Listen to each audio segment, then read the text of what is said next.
Assalamualaikum and welcome to today's topic of discussion, which is case studies in sports nutrition. So, right, okay, those of you who are my students enrolled in sixth semester and they are taking sports nutrition as a subject, so they already have got all the scenarios and various questions related to each scenario, related to each case study. Those of you who have joined me and they are not students or they are not students of sixth semester specifically, so they don't need to worry at all because I'm going to discuss each case study individually, and I will also be telling you the various questions related to the case study, and then we will be discussing um, about the potential answers, and you will be giving your input as well. Right, so without wasting any time, let's come to the first case study in sports nutrition. So this is basically about a female athlete who is an 800-meter track runner, and she does not have too much knowledge about nutrition, definitely, as we can expect, because she is an athlete. So her domain is quite different. So what she has learned from some quick searches over the internet, as people would normally do whenever they have to find something about nutrition, what they do is generally go to the internet, to the Google straight away. So what she has found out that fats yield more calories per grams than carbohydrates, which definitely we know is quite right, because as you already know, 1 gram of carbohydrates or 1 gram of proteins yields 4 kilocalories, while 1 gram of fat yields approximately 9 kilocalories of energy. So in addition, the athlete knows that the dietary proteins are required to help her muscles recover from training, and these can also be, that is, proteins can also be used for energy by the body. So now she is quite convinced that she should follow one of the popular high fat, high protein, low carbohydrate diets, because, as she has read on the internet, that fats are very good in terms of providing energy. They provide more energy compared to carbohydrates and proteins. And secondly, she has found out from internet that protein is what helps her recover from injuries and or after training. So the problem is that she has a female coach who is not really agreeing to what she is thinking, and the coach has suggested the athlete that she should speak to a sports nutritionist or a registered dietitian and discuss these issues with the professional. Right, so here are a few questions that I would like to throw, and then we would discuss one by one. So first of all, the very first question is, bioenergetically speaking, is the athlete on the right track with her thinking? So if any of the students would like to answer voluntarily, um, you can, or do you want me to go first? I believe. Okay, right.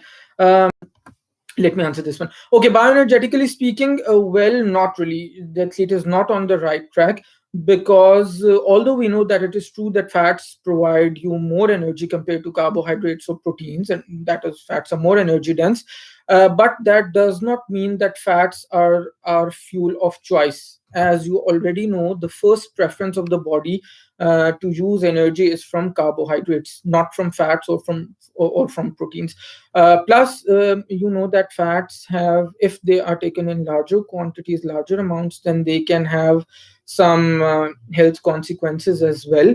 So, definitely, the athlete is not on the right track, and she should be counseled in this regard. Fats are not the first choice of the body to be used for the purpose of energy. Right? So, I think it's a simple one. Question number two is, what energy system does an athlete running the 800-meter event rely on for energy? Now, intense sprint events, if you recall from your previous knowledge, such as the 800-meter run in which this particular athlete is involved, the 800-meter run generally takes approximately 3 minutes to complete. And such sort of event actually depends on the anaerobic energy system. In addition, it also needs good support from the aerobic energy system and from the ATP Pc energy system. So if you recall from your previous knowledge, what are these? So basically there are three different types of energy systems in the body. One is the ATP Pc system, second is the anaerobic system, and third is the aerobic system. So if you recall, the first one, the ATP Pc system, provides energy only for up to maybe 6 seconds. Then comes the anaerobic system, which is quite fast, but it is again limited in supply, and the anaerobic system provides you energy only for 90 seconds. Now, since this athlete is involved in an event which goes up to 3.5 minutes, so definitely she needs another energy system for her support. So that third energy system is the aerobic energy system. So basically, what we can say is that an 800-meter sprint basically relies on anaerobic energy system with strong support from the ATP PC system as well as the aerobic energy system. And if you would know, and I think you should definitely know this, the anaerobic energy system basically utilizes only carbohydrates for the production of energy. While when we talk about the aerobic system, it can either utilize carbohydrates as a first preference, or as the second preference, it can also utilize fats for the production of energy. So that is another major difference between these two systems. That is, the anaerobic system heavily depends on, or rather only depends on carbohydrates for the production of energy, while the aerobic system depends on carbohydrates as well as fats for the production of energy. Right? So coming back to our question, basically I have already answered that. So basically her event, 800-meter event, is relying on anaerobic energy system mainly, with support from ATP PC and the aerobic system. So now her choice of consuming a high fat, high protein, low carbohydrate diet is definitely not a good one. And why do I say that? Because as I have already mentioned, her major dependence is on anaerobic system, and anaerobic system is the one which is heavily reliant on the carbohydrates only. So well, now when she is not going to consume a moderate carb or high carbohydrate diet, how is that energy system, anaerobic energy system, going to work? So her choice of a high fat, high protein, low carbohydrate diet is also not an appropriate choice in terms of the energy system which is used primarily by her body, depending on the type of event or type of sport she is involved in. Right? So hopefully you have got the point. Now, question number three is a diet of energy dense fats really better for the athlete's event, which is the 800-meter sprint? um, the simple answer to this question is no.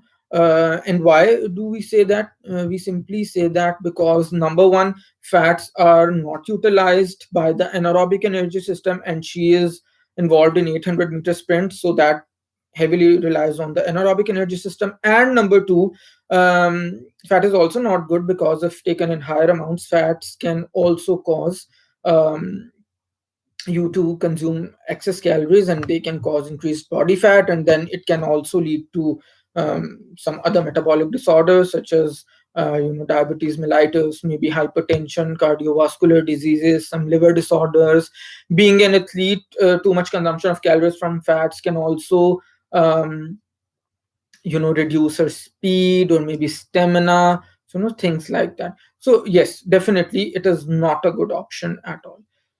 uh, Fourth question: how would you explain to the athlete why she should or she should not follow this new diet? Okay, I've got a few pointers with me. So, first of all, definitely she should not. We definitely all agree on this particular point that she should not be consuming this particular uh, diet, which is high in fats, high in proteins, and low in carbohydrates. So, there are three, four, five major reasons. Which we can tell her, and based on what we can convince her, basically. So number one is definitely fats cannot be metabolized for energy, anaerobically speaking. So that's a very, very straightforward one. Number two, proteins can also be not metabolized for energy anaerobically. So she is going to take, she was thinking of taking um, uh, high fat and high protein energy high diet, so both nutrients are not going to help the anaerobic system of the body, right? So both are not good choices. Number three, as I have already mentioned, if not closely monitored, these high fat diets can obviously result in excess calories and increased body fat, which can, again, you can say, which can lead to other disorders, other diseases as well. Then another important point is that you already know the three preferences of the body in terms of production of energy is: number one, carbohydrates; number two is fats; and number three is proteins. So if she's going to take a high protein diet, that is not going to help her at all, because she's involved in an 800-meter run, 800-meter sprint. So in short running events, protein is rarely used for the purpose of energy, because body can easily utilize carbohydrates and number two, fats. In just 3 to 4 minutes, fats or carbohydrates are not completely depleted from the body. So the body does not need to shift to its third and the least preferred option, that is the proteins, breakdown of proteins for the purpose of production of energy. So that is also an important pointer. What else? Yes, another important one: excess protein can also lead to fat. So I have already taught you this, that if you consume too much protein, that is also converted into the fat indirectly by the body. So again, gaining excess calories from proteins is also not beneficial. That is not going to help the athlete at all. And yes, another important point. We are talking about the anaerobic energy system. So the only macronutrient which can be utilized by the anaerobic energy system is the carbohydrates. And she's saying that she is planning to take a diet which is low in carbohydrates.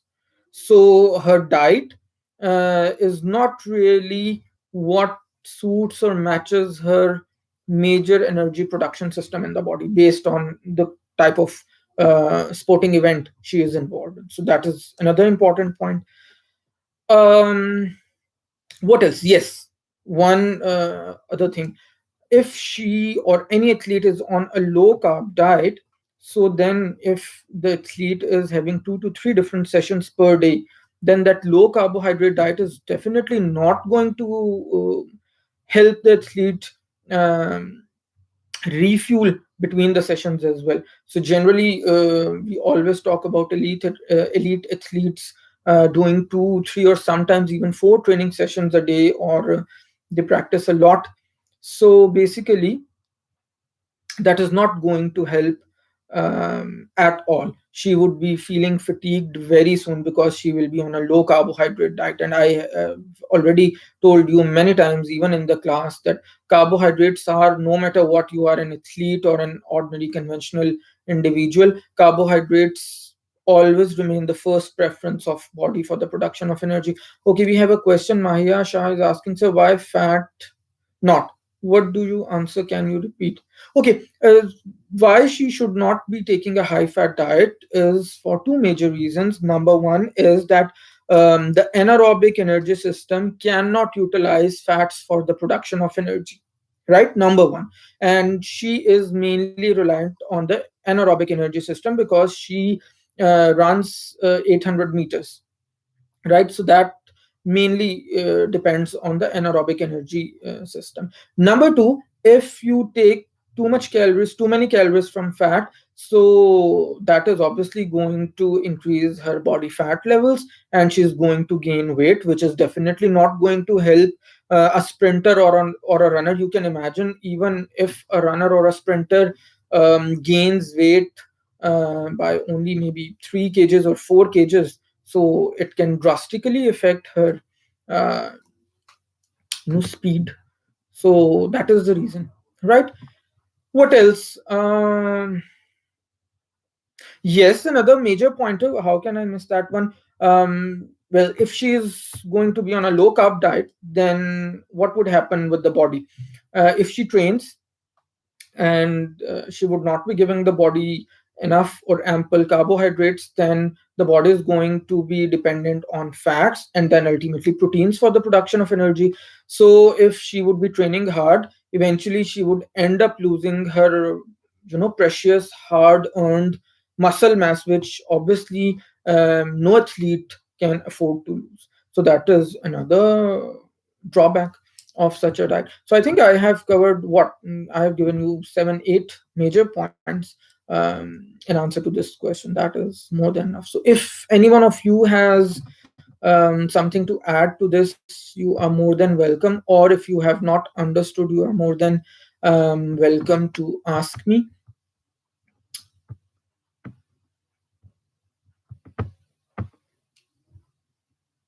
Okay, let's move to the second case study. Right. So, in the second case study, we have an athlete who is a soccer player, and the age of the athlete is 15 years. Again, the athlete is a female one. She's a soccer player. Right. And she is quite famous for her speed and endurance. And as you know, soccer is quite a difficult sport. Basically, it has a duration of 90 minutes, so you need endurance as well as speed, because when you want to score a goal, speed is something which matters. And then other than when you don't have the ball or the football, you definitely need some endurance, because you have to stay in the field for good. At least they do have substitutions, but still on an average, and a soccer player remains in the field for at least 60 65 minutes. So it's a lot of time, considering how hard this sport is. Right. And she has been trying to lose a few pounds so that she can be more comfortable while playing. And what she has done in an effort to lose a few pounds is that she has decreased her carbohydrate intake from 65% to 40%. So basically, previously she was taking 65% of the calories from carbohydrates, and now since she wants to lose weight, so what she has done is that she has started taking only 40% calories from her carbohydrates. Now, what has happened lately to her is that she has been feeling fatigued right in the middle of her practice hours. And definitely, while she is feeling fatigued, her performance is also being affected. Now, the coach of the athlete has suggested that she should bring a water bottle with her from home, and that water bottle must be filled with a sports drink, so that whenever she starts feeling fatigued, she can just drink that sports drink and feel energetic again. Now, the problem is that the athlete does not like the does not like the taste of the sports drink, and she decides on her own that she would go and find an alternative. So she's fond of drinking juices. So what she does is that the next day she brings a bottle full of orange fruit juice, and she keeps on drinking it throughout the practice. Now, what happened was, halfway through the practice, instead of feeling tired, she felt nauseous and started complaining about intestinal cramping. So now this is the whole scenario, and we have been given some questions regarding that. Okay, someone is asking, Maria Matik is asking, okay, sir, is high protein diet along with low carbs and high fat a good option? No, not really. That is what I have discussed as an answer to the fourth question. Not, it is not a good option at all. I have told you so many pointers, 8 9 points. I have already told you about this. So it is not a good option at all. The athlete does not need that. Any athlete does not need that. Low carbohydrate diet cannot be an option for an athlete. It's as simple as that. Just forget the case study for a moment. Anyone asks you as an athlete that should we go for a low carb diet or low carb and high protein diet? So no, it's not a good option. You cannot be taking a high protein diet because you are an athlete and you want to build muscle, and you cannot along with that go for a low carb diet. Okay, fine, if someone goes for a high protein diet, that may make some sense, but along with that, the athlete also has to keep a moderate or a high intake of carbohydrates as well, because your body is primarily reliant or dependent upon carbohydrates for the production of energy. So that you cannot have in less amounts, right? So coming to the questions of the second case study, now number one is, what are the possible causes of Megan's earlier than usual fatigue. Okay, what is the possible cause?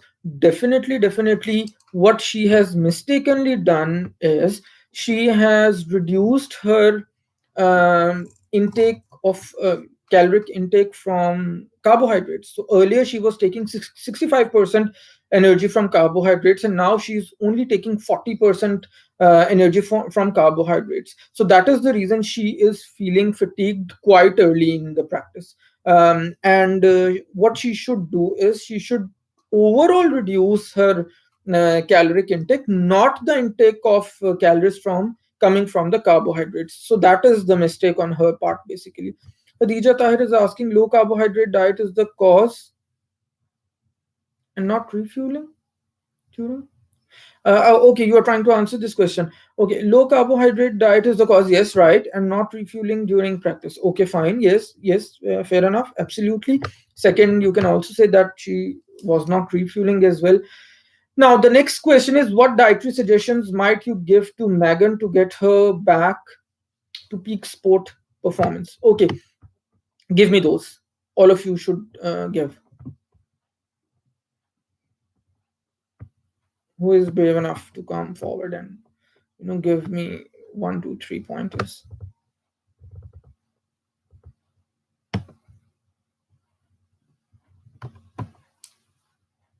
No one is willing. Okay, let me tell you. Okay, number one, obviously, as I've already mentioned, she has to reduce the overall caloric intake, but not the caloric intake coming from the carbohydrates. Number one pointer. Number two, well, what she should do, she should basically understand that at the start of her practice, her carbohydrate stores need to be very, very good.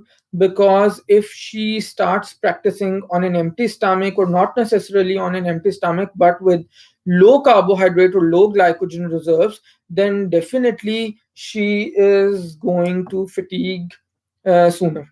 So that is the second thing which she needs to do. She needs to start having good carbohydrate intake before the start of the practice. Mahesh, I think she should eat carbohydrates before exercise. Yes, that's right. Before practice, before exercise, that's right. Okay.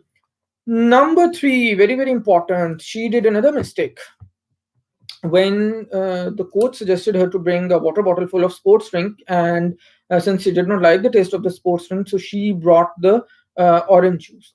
Now, so can we? There's a question. Rabia Sajid is asking, sir, can we recommend shakes during practice? Well, not really. I am going to answer this in more detail just now. Okay, so now what she did was she brought the water bottle filled with orange juice. Now, the problem with the juices is that they are energy dense and they have a high carbohydrate concentration. Approximately, juices have a carbohydrate concentration of 10 to 14%, in between this range, 10 to 14%. Right. So now what happens is that when you consume hypertonic drinks such as maybe a fizzy drink or a fully concentrated fruit juice during your exercise or during your practice, so it actually delays your gastric emptying. And when your gastric emptying is delayed, the absorption of fluids and carbohydrates into the bloodstream, that is definitely slowed down, that is negatively affected. And when that happens, definitely you develop gastrointestinal cramping, or maybe nausea. Even vomiting is very, very common in such a situation. Then you might also develop diarrhea as well. So this was the major problem with this athlete's intervention. So that is, she brought a concentrated form of orange juice. So what she should do is she should be either diluting this concentrated juice, or maybe she should try to experiment with a sports drink of another brand. Or maybe sports drinks can be easily prepared at home, so maybe she can make a sports drink at her home, which is not really concentrated. We have already discussed how easily you can make sports drinks at your homes. You can make isotonic sports drinks, you can make hypotonic sports drinks, so those are the good options. So Rabia, Sajid, so better, we have definitely, we are not going to recommend milkshakes to her during practice, because again milkshakes are quite concentrated and they are again going to upset her GI track, and she is going to have GI cramping or abdominal pain. Right. Vardhan has a question. She should take enough. Okay, she has a comment. She should take enough calories from carbs, but reduce overall calories from fat. Yes, that's right. Um, Misha Hamid has a comment. Yes, instead of fruit juice, she should have made herself a sports drink. As we have discussed in our lecture, hypotonic or isotonic is preferred, but for this, she should have enough knowledge. That's right. And she doesn't have enough knowledge because she is not a nutritionist. You are the ones who are nutritionists, and you are the ones such athletes should come to for nutrition counseling. Samra Munir has a question, probably, as the athlete is consuming orange juice, so is it possible that she might get kidney problems, gastric issues? Not really kidney problems. I don't think so. Because they have not mentioned that she is taking too much of orange juice, stuff like that. So not in terms of kidney problems, but yes, gastric issue. Definitely, if you are going to consume any fruit juice, not just the orange fruit juice, any fully concentrated fruit juice during your practice, while you are running, during your workout, so definitely that is going to cause GI discomfort. That is definitely going to cause your abdominal cramping. That is definitely going to cause nausea and vomiting, maybe. Menahil Harun is saying orange juice wasn't right thing. Yes, that's right. Moiz Ali.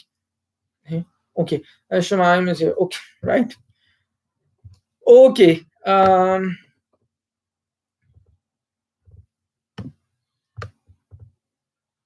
So yes, that is pretty much what she should do, and that would definitely resolve all the problems for her. Okay, right now coming to another case study. This is case study number 3. Now, this is about a male athlete who is a 17-year-old high school junior, and he is thinking of starting as a linebacker on the football team. Right, football, when we say football, because generally we use the term football, it refers to soccer, which you normally watch live on various channels. While we are referring to football in this case study, this is the American football. This is much more similar to rugby, if the male participants can relate more to it. So it's a very, very rough and tough sport with one of the highest injury rates. So it is much like rugby, where you have to score against the opposing team, and then there's a whole line of defense who is there to grab you and uh, do anything to keep the ball away from the opposing team's uh, goal. Right. So Dr. Tariq is here. Thank you so much, sir, for joining. Right. So basically, linebacker is a person who is a defender. Linebacker is, as in football or hockey, you have a team of defenders. So linebacker is a defender. Now, the case study tells us that the athlete is 6 feet tall and he has a body weight of 175 pounds. So if you divide 175 by 2.2 to convert it into pounds, this comes out to be, as if I'm not wrong, what, 81 kgs. So yes, and let me calculate the ideal body weight for this one. 80 kgs ideal body weight, male athlete, 106 pounds plus 72, right? That would be, yes, he's quite there.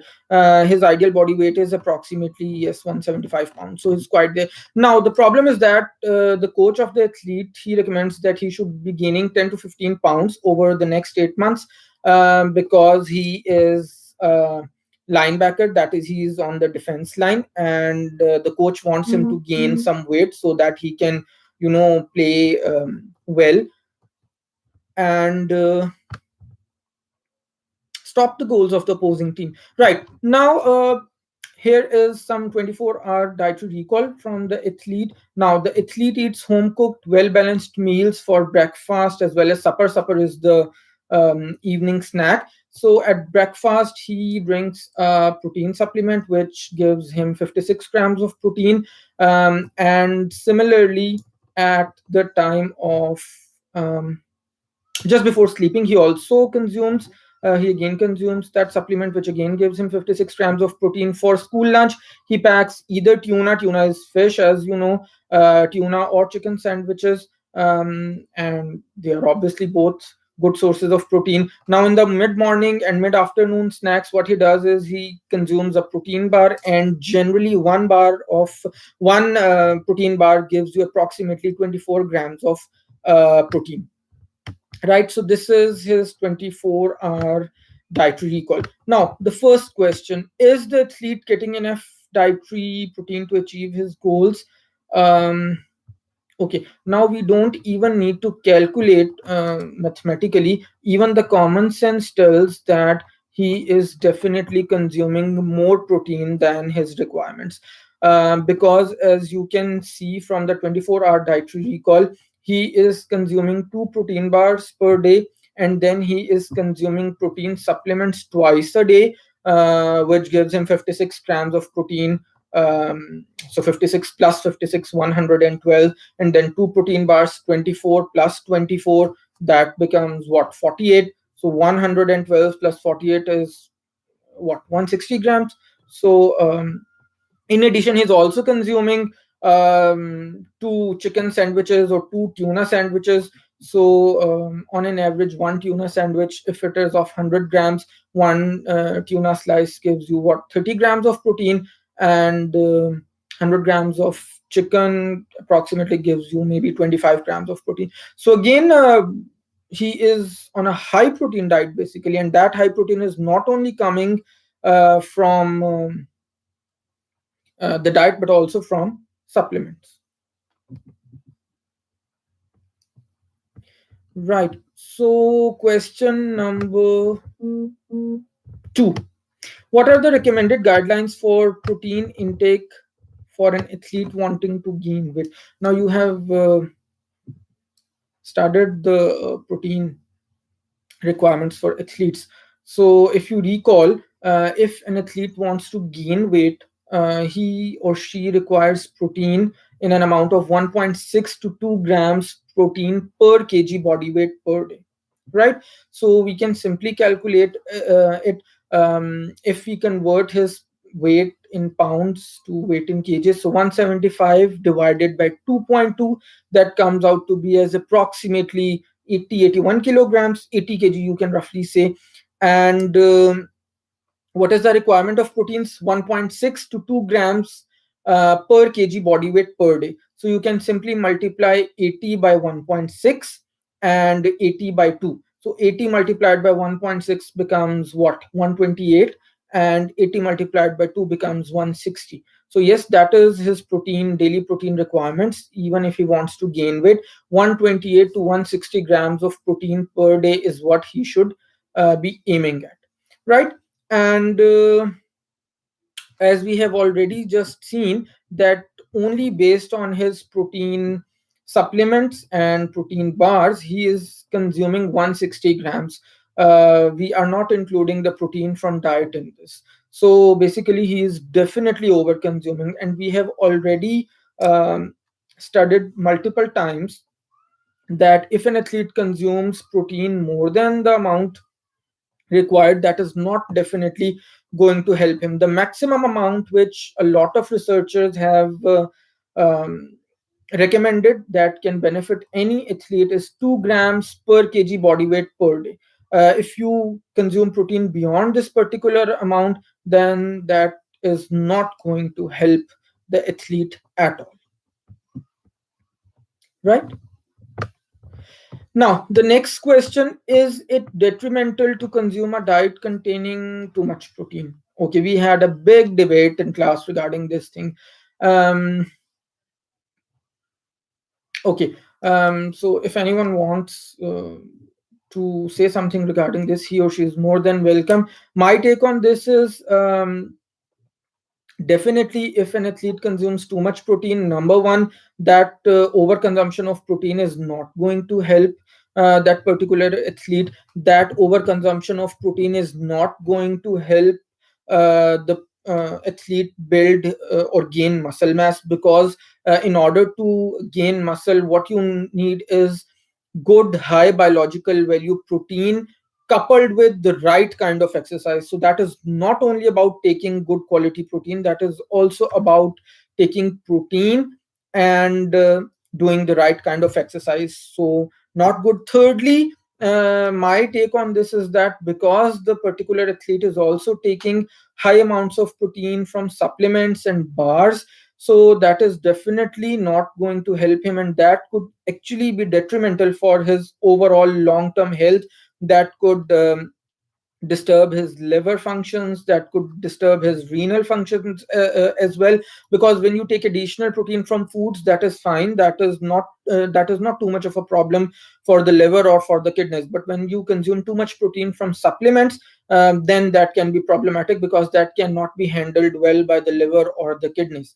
Okay, I mean, Ahil Harun is saying excess of protein is bad. Yes, that's right. Mahia is saying over consuming will not do so, it will be excreted. No, if he would have been over consuming from food only, then it would have been excreted definitely. But over consuming or overconsumption of protein from supplements is what can be really detrimental. That can put excessive burden on liver or on kidneys. So that is definitely not good. Vardhan was saying it can also cause liver cirrhosis. Yes, definitely, if he keeps on using it for a longer period of time. Samra Munir is saying which source of protein is beneficial, animal protein or plant-based protein better? I have a video on my channel on that. High biological value protein. Definitely, when we are talking about an athlete, we are definitely going to recommend high biological value protein. And where does this high biological value protein come from? This mainly comes from the animal protein. So your fish, your chicken, your beef, your mutton. Definitely, beef or mutton is not generally consumed by athletes because of additional fat, but your fish or your chicken or your egg, these are the excellent sources of high biological value proteins from the perspective of an athlete. And soya protein, as you already know, that is by far the only plant protein that is considered to be the high biological value protein, right? So if you have not watched that video, go to my channel, search that video and watch that. You will be more clarified, right? Now you should ask me another question. What about those athletes who are vegetarians? So quite a few cricketers, not from Pakistan but from other countries, they are vegetarians. In fact, quite a few have recently turned vegans. So what about them? How do they build muscle? So number one, they definitely take a lot of protein from supplements, and number two, they then rely on other sources, not only for protein but maybe for iron, for vitamin B12, because this is something which you get more from animal sources. So then they have to either depend on those plant foods which are good, which are high in vitamin B12, or which are good sources of iron. And most importantly, they rely on supplements. Then Maya is asking, sir, we can recommend combination of carbs and definitely carbohydrates are a must. To any athlete, we have to recommend carbohydrates. That question was basically directed on a diet containing too much protein. So that is why we are only focusing on protein. So other than that, definitely you are going to recommend carbohydrates as well. And answering this question further, definitely we know that overconsumption of protein is also going to um, be harmful, in the sense that that excess protein can also be indirectly converted to the fat in the body. So again, that is not going to serve the cause for this particular athlete. That is not going to be beneficial for him. And summing this up, definitely this athlete needs a meal plan which provides adequate calories to support his current training, and the additional calories which he needs for the gradual weight gain. So those additional calories could come from carbohydrates. Some of the additional calories could come from protein, but which kind of protein? That protein which would be coming from food sources, not from the supplements only. And again, as I already say, you have to really weigh the benefits of consuming all those expensive types of supplements and consuming proteins or any other nutrient from food sources. Because if you consume nutrients from food sources, then that particular, in addition to that particular nutrient which you want, you also tend to get a lot of other benefits as well. So that is something also very important. Okay, Misha is saying, since he is 18 years old, so is there any significant difference in his total caloric intake and supplement requirement? No, not really, not really. No, there's no significant difference to that, right? So say for example, if a person, Manahil is asking, mushroom is high in protein, so it can replace animal source of protein for athletes, and that mushroom is a very good source of plant protein, better, but mushroom is not classified as a high biological value protein. It is still a low biological value protein. It's a good question, but mushrooms cannot be substitute for an, if you are a non-vegetarian, then definitely you should go for high biological value proteins from animal sources. However, if you are a vegetarian, then definitely you can recommend mushrooms, then definitely you can recommend some portion of protein coming from supplements, and then definitely you can recommend soya proteins, which is the only plant protein which is classified to be as the high biological value. So these are all the options. Then obviously protein combining, I have already mentioned to you quite a few times. For the vegetarians, we always recommend combining more than one source of proteins together. So say for example, if you are consuming one type of lentil, it is a better option to to consume two or three different lentils together, just like we generally do in our homes. South Asian cuisine is like that, so we generally tend to mix two, three, four different types of lentils and cook them and eat them together, just like we do in while making halim.